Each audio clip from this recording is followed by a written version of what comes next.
نحمده ونصلي على رسوله الكريم أما بعد فأعوذ بالله من الشيطان الرجيم بسم الله الرحمن الرحيم يوم لا ينفع الظالمين معذرتهم ولهم اللعنة ولهم سوء الدار وسيعلم الذين ظلموا أي منقلب ينقلبون لعنة الله على الظالمين فبعدا للقوم الظالمين لا ينال عهد الظالمين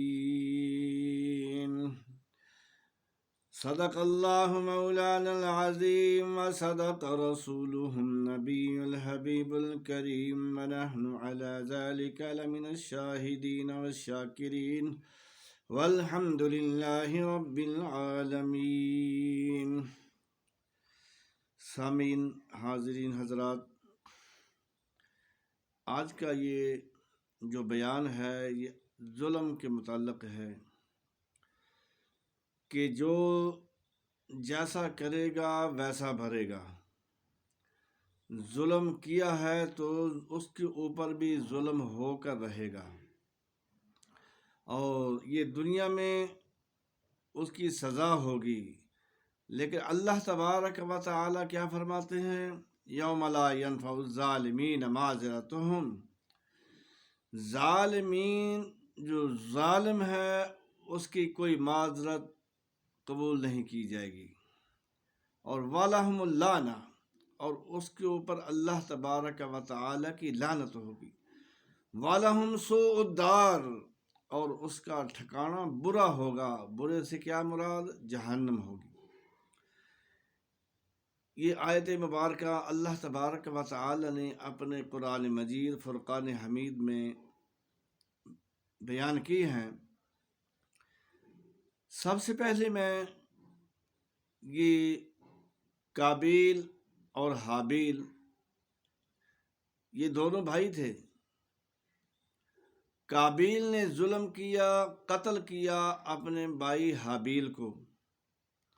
قتل کرنے کے بعد پھر افسردہ ہے، لاش کو اٹھاتا پھرتا ہے، کبھی ادھر جاتا ہے کبھی ادھر جاتا ہے، پریشان حال ہے. لیکن اللہ کے نبی بھی ان سے ناراض ہے، بہن بھائی بھی ناراض ہیں، والدہ بھی ناراض ہے، وہ بھی اس سے بولتے نہیں ہیں. یہ بائیکاٹ ہو گیا، اور اللہ تبارک و تعالی کی طرف سے بھی اس کے اوپر یہ لعنت بھیجی گئی ہے کہ جتنے بھی قیامت تک قتل ہوں گے تو اس میں قابیل بھی شامل ہوگا، کیونکہ وہ یہ قتل کا موجد ہے، اور اس کو بھی عذاب سب قاتلوں کا جتنے بھی قتل ہوں گے اس کے اوپر پڑیں گے. دوسرا فرعون کو دیکھو، اپنے وقت کا یہ ظالم بادشاہ تھا. اس کا نام تاباش تھا. مصر کا جو بادشاہ ہوتا تھا اس کو فرعون کہا جاتا ہے. تو اس نے ایک خواب کی بنا پر ہزاروں معصوم بچوں کو قتل کروایا، اور یہ کہتا ہے یہ سارے بنگلے، کوٹھیاں، پہاڑ، ندیاں، دریا یہ سب میرے ہیں. اور اللہ تبارک و تعالی نے جب اس کو غرق کیا، اس کی فوج بھی دیکھتی رہ گئی، اس کا لشکر بھی دیکھتا رہ گیا. جس کو یہ اپنا سمجھتا تھا کہ یہ دریا میرا ہے، اللہ تبارک و تعالی نے ساری قوم کے سامنے اس کو تباہ و برباد کیا. پھر کہتا ہے آمنتو برب لا الہ الا اللہ آمنت بہ بنو اسرائیل وانا من المسلمین. اب میں ایمان لاتا ہوں. جب چڑیاں چگ گئی کھیت پھر کیا فائدہ بھائی؟ جب قریب المرگ ہوتا ہے پھر اللہ تبارک و تعالی کو اس کی توبہ بھی قبول نہیں ہے. اس لیے توبہ کرنی ہے تو پہلے کر لیں. توبہ کرنے والا آدمی اللہ تبارک و تعالی کو پسند ہے. اسی کا فرعون کا حواری تھا جس کا نام قارون، یہ بھی اپنے وقت کا اس بادشاہ کو دیکھ دیکھ کر یہ بھی متکبر ہو گیا۔ بادشاہ سے زیادہ اس کے حواری جو ہوتے ہیں یہ بہت ظالم ہو جاتے ہیں۔ کیوں؟ ان کو علم ہے کہ ہمیں کچھ کہنے والا نہیں، ہمیں کوئی پکڑنے والا نہیں، بادشاہ ہمارا ہے، حکومت ہماری ہے، حکمرانی ہماری ہے، جس کا مرضی ہے گلا پکڑو، مارو، دبالو، ختم کر دو۔ لیکن اللہ تبارک و تعالی کا ایک دربار ہے، سب سے بڑا جو حکمران ہے وہ اللہ تبارک و تعالی کی ذات ہے۔ تکبر اس کو پسند نہیں ہے۔ اس نے غریبوں کو اور جتنے بھی غرباء، مساکین، ان پہ ظلم کر کر کے ان کا مال لوٹا، دھوکے سے، فریب سے، ڈاکے مار کر، جبر تشدد کر کے ان سے مال لوٹا، اور مال لوٹ کر دولت کے انبار لگا لیے، ڈھیر لگا لیے۔ لیکن ایک دن وہ بھی آیا کہ اللہ تبارک و تعالی نے اس ظلم کے بدلے اس کو یہ جتنا مال لوٹا تھا غریبوں سے، ماڑوں سے، یہ رب کریم نے اس کے اوپر سر پہ رکھ کے سارے دولت سمیت اس کو زمین میں دس دیا زندہ۔ کس کام آیا تجھے تیری دولت؟ تو نے لوگوں کا مال لوٹ کر دولت بنائی تو وہ تیرے کس کام آئی؟ دولت کام نہیں آئے گی۔ ملنا وہی ہے جو تیری قسمت میں ہے، اور ادھر ادھر سے لوٹ مار کر کے اکٹھا کرنا، جمع کرنا، آج تیرا سانس نکل جائے سب کچھ یہیں پہ چھوڑ کے چلا جانا ہے۔ اس دنیا تے کئی سلطان کہا گئے نہیں، نمرود، فرعون، شداد ورگے، بن رب دے حکم چلا گئے نہیں۔ لقمان حکیم ذوالقرنین جہے، ہتھ خالی خاک سما گئے نہیں۔ احمد یارا لکھاں فوجاں کول جنہ دے، پتہ نہیں لگا کہ راہ گئے نہیں۔ یہ بھئی جتنا مرضی ظلم تشدد کر لیں، ایک دن اللہ تبارک و تعالی کی جو لاٹھی ہے وہ بھی آئے گی، پکڑ ہے وہ بھی آئے گی۔ ان بطش ربک لشدید۔ حضرت عثمان غنی رضی اللہ تعالی عنہ، ان کے قاتلوں کو دیکھو۔ حضرت عثمان غنی رضی اللہ تعالی عنہ کے اوپر جب ظلم اور تشدد کیا گیا، صحابہ اکرام نے کہا اے امیر المومنین، آپ ہمیں حکم فرمائیں، ہم ان کا مقابلہ کرتے ہیں۔ لیکن عثمان غنی رضی اللہ تعالی عنہ نے کہا کہ میں نبی کے مدینہ میں، نبی کے شہر میں نون کی ندیاں نہیں بہانا چاہتا۔ کل قیامت کے دن اللہ کے نبی نے اگر مجھے پوچھا اے عثمان تم نے یہ کیا کیا، تو میں اس کا کیا جواب دوں گا؟ میں اپنی جان پر سب کچھ برداشت کرنے کے لیے تیار ہوں، لیکن خون ریزی کے لیے تیار نہیں ہوں۔ حضرت عثمان غنی رضی اللہ تعالی عنہ کو ناجائز شہید کیا گیا، اور بہت ہی مظلوم شہید ہیں یہ۔ لیکن اللہ تبارک و تعالی نے بدلہ ایسا لیا، جو ان کے شہید کرنے میں ملوث تھا، رب کریم نے ایسا عذاب ان پہ مسلط کیا کہ اسی وقت مروان بن حمران جو تھا اس کو حضرت عثمان غنی رضی اللہ تعالی عنہ کے غلام نے قتل کیا، اور اشتر کو زہر دے کر تڑپا تڑپا کے مارا گیا۔ محمد بن ابی بکر رضی اللہ تعالی عنہ، یہ نہیں کہ اگر کوئی اچھا آدمی ہے اس کی اولاد اچھی ہی نکلے، انہوں نے بھی یہ ظلم کیا۔ ابو عثمان غنی کی شہادت میں یہ بھی ملوث تھے، ان کا کیا حشر ہوا؟ ان کو قتل کیا گیا، اور قتل کرنے کے بعد گدھے کی کھال میں ان کے جسم کو سلائی کر کے آگ میں جلا دیا گیا۔ عمر بن الحمق یہ بھی ملوث ہے عثمان غنی رضی اللہ تعالی عنہ کی شہادت میں۔ رب کریم نے اس کو مرد استسقا میں مبتلا کر دیا، اس کی پیاس ہی نہیں بجھتی۔ آخر کار مجاہدین نے، مسلمانوں نے تیر مار مار کے اس کو قتل کر دیا۔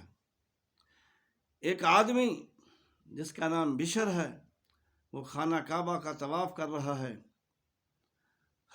طواف کرتے کرتے کہتا ہے یا اللہ مجھے بخش دے، لیکن میرا گمان یہ ہے کہ تو مجھے بخشے گا نہیں۔ پوچھا بھائی کسی نے کیا مسئلہ ہے بھائی؟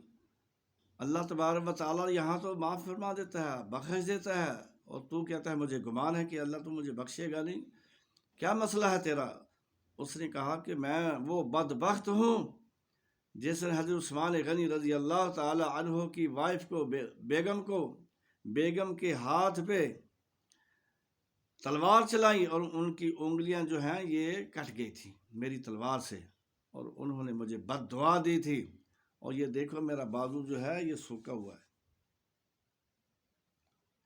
تو دیکھا ویسی امام ابن سیرین رحمۃ اللہ تعالی علیہ نے لکھا کہ ایسی دیکھا اس کو کہ اس کا بازو خشک تھا۔ یہ بھائی رب کریم ظلم جو کرتا ہے اس کو دنیا پہ دکھلا دیتا ہے۔ حضرت عثمان غنی رضی اللہ تعالی عنہ کے قاتلوں کو دیکھو، ان کے ساتھ کیا حشر ہوا۔ جب یہ قاتلان حضرت امام حسین کا دور ختم ہوتا ہے تو ان کو تلاش کر کر کے، امام حسین کے قاتلوں کو تلاش کر کر کے قتل کیا گیا۔ یہ بدلہ دیا رب کریم نے ان کو کہ تم نے ایسے کیا تھا، جیسا کرو گے ویسا بھرو گے۔ یہ تو ہو گئے وہ، لیکن دیکھو حجاج بن یوسف جس نے اتنا کام کیا، مجاہد بھی ہے، جہاد اتنا کیا کہ فتوحات جو ہیں ان کے ہاتھ پہ اللہ تبارک و تعالی نے یہ چین کا ملک یہ فتح کرایا۔ یہ آپ کا سندھ ہے، یہ بھی محمد بن قاسم یہ انہی کا سپہ سالار تھا، حجاج بن یوسف نے ان کو بھیجا، ان کے ہاتھ پہ یہ سندھ فتح ہوا۔ یہ قرآن پاک کے اعراب جو ہیں زبر زیر پیش ضمہ، یہ سب حجاج بن یوسف نے لگوائے، لیکن یہ سارے نیک کام بھی ہیں، ان کے اوپر پانی پھر گیا اس کے ظلم کی وجہ سے۔ ظلم کیا تھا؟ 1,20,000 مسلمانوں کو اس نے شہید کیا، اور نیک لوگوں کے ساتھ نیک لوگوں کے اوپر اس نے ہاتھ اٹھایا، جن میں حضرت عبداللہ بن زبیر صحابی ہیں رضی اللہ تعالی عنہ، انہوں کو شہید کرایا۔ ان کو شہید کر کے جب واپس آتا ہے مدینہ منورہ میں، ایک آدمی ملتا ہے، پوچھا بھائی مدینہ کا کیا حال ہے؟ اس نے کہا کیا پوچھتے ہو، مدینہ تو بہت سوگوار ہے، کیا ہوا ہے؟ کہتا ہے کہ نبی علیہ السلام کے بہت پیارے صحابی عبداللہ بن زبیر کو شہید کر دیا گیا ہے۔ پوچھتا ہے کس نے کیا ہے؟ اس شیخ نے کہا، مدینہ منورہ کے رہائشی نے کہا کہ یہ جو جابر ہے ظالم ہے، فاسق ہے، فاجر ہے، اللہ کی لعنت اس پہ سب لوگ دے رہے ہیں، یہ ہے حجاج بن یوسف۔ اس نے منہ پہ پردہ کیا ہوا تھا، کہتا ہے لوگ مجھے ایسے کہتے ہیں۔ اس نے کہا ہاں ایسے کہتے ہیں، جس نے ظلم کرایا ہے اسی کو لوگوں نے کہنا ہے۔ اور ایک اور تابعی ہیں، بہت ہی پیارے تابعی ہیں، زاہد ہیں، عابد ہیں، سعید بن جبیر، جیم کے ساتھ سعید بن جبیر، یہ تابعی ہیں اور زاہد بھی ہیں۔ ان کو جب شہید کیا گیا، مسلمان بہت افسردہ ہوئے کہ یہ جو حجاج بن یوسف ہے نیک لوگوں کے در پہ ہے، یہ کیا کرتا ہے؟ اور پھر خواب میں دیکھا، اس کو خواب آتی ہے، حجاج بن یوسف کو کہ حضرت سعید بن جبیر کہتے ہیں گلمے سے پکڑ کر پوچھتے ہیں اے حجاج تو نے مجھے کیوں قتل کرایا، کیوں قتل کیا؟ تو پریشان ہوتا ہے، اس وقت سے لے کر یہ ذہنی مریض بن جاتا ہے، پھر اتنا اس کو مرض لگتا ہے کہ کلیجے میں ٹھنڈک سردی لگتی ہے، وہاں سے سارا جسم ٹھنڈا ہو جاتا ہے، انگیٹھی کولے کی گرم کرا کے اپنے پاس رکھتا ہے، اس کو یہ علم نہیں ہوتا کہ اتنی گرم انگیٹھی ہے میرے پاس رکھی ہوئی ہے، اس کو محسوس نہیں ہوتا، اس کا جو جلد ہے وہ بھی جل جاتی ہے۔ طبیبوں کو بلایا کہ یہ میری بیماری لگ گئی ہے مجھے، طبیب آیا، اس نے دیکھا، اس نے گوشت کا ٹکڑا اس کے گلے میں دھاگا ڈال کے گوشت کا ٹکڑا اس کے حلق میں ڈالا اور باہر نکالا تو اس گوشت کے ٹکڑے پر کیڑے لگے ہوئے، ایسی موذی بیماری اللہ تبارک و تعالی نے اس کو لگا دی۔ پھر سارے طبیبوں سے معالجوں سے جب آرام نہ آیا، افاقہ نہ ہوا، تو حضرت حسن بصری رحمۃ اللہ تعالی علیہ کو پیغام بھیجا کہ آؤ اور میرے لیے دعا کر دیں۔ حضرت حسن بصری رحمۃ اللہ تعالی علیہ آتے ہیں، حالت دیکھتے ہیں تو رو پڑتے ہیں، کہا اے حجاج میں نے تجھے کہا تھا کہ نیک لوگوں کو تنگ نہ کرنا، لیکن تم نے نیک لوگوں کو ہی تنگ کیا ہے۔ ایک طرف تم نے قافلے سپہ سلال بنائے ہیں، جہاد کر رہے ہیں کفر کے خلاف، وہ فتوحات ہو رہی ہیں، اور دوسری طرف تو یہاں پہ بیٹھ کے نیک لوگوں پر ظلم کر رہا ہے۔ تو وہ اس کا کیا حال ہوا، پھر وہ ایسے ہی پھر مر گیا، لیکن لوگ اس کو آج بھی برے الفاظ سے یاد کرتے ہیں، بھائی جیسا کرو گے ویسا بھرو گے، یہ تو دنیا میں ہے، اللہ تبارک و تعالی کی نظر میں جو ظلم کرنے والا ہے، لوگوں کا مال کھانے والا ہے، لوگوں پر جبر کرنے والا ہے، تشدد کرنے والا ہے، جبر غیبت سے بھی ہے، چغلی سے بھی ہے، اپنی زبان سے بھی ہے، اپنے ہاتھ سے بھی ہے، اپنے دماغ سے بھی ہے، کسی پر کسی طریقہ سے ظلم کیا جائے تو رب کریم کو یہ چیزیں برداشت نہیں ہیں۔ رب کریم فرماتے ہیں یوم لا ينفع الظالمین معذرتهم ولہم اللعنہ ولہم سوء الدار لعنت اللہ علی الظالمین فبعدا للقوم الظالمین لا ینال عہد الظالمین۔ یہ رب کریم ساری اپنے جو بیان ہے رب کریم کا، وہ قرآن مجید میں جو لکھا ہے وہ بتا رہا ہے کہ جو ظلم کرے گا اللہ تبارک و تعالیٰ کو وہ آدمی پسند نہیں ہے۔ رب کریم ہم سب کو ظلم سے بچنے کی اور جو ظالم ہے اس کی حمایت کرنے سے بھی رب کریم ہم سب کی حفاظت فرمائے، آمین۔ وآخر دعوانا ان الحمد للہ رب العالمین۔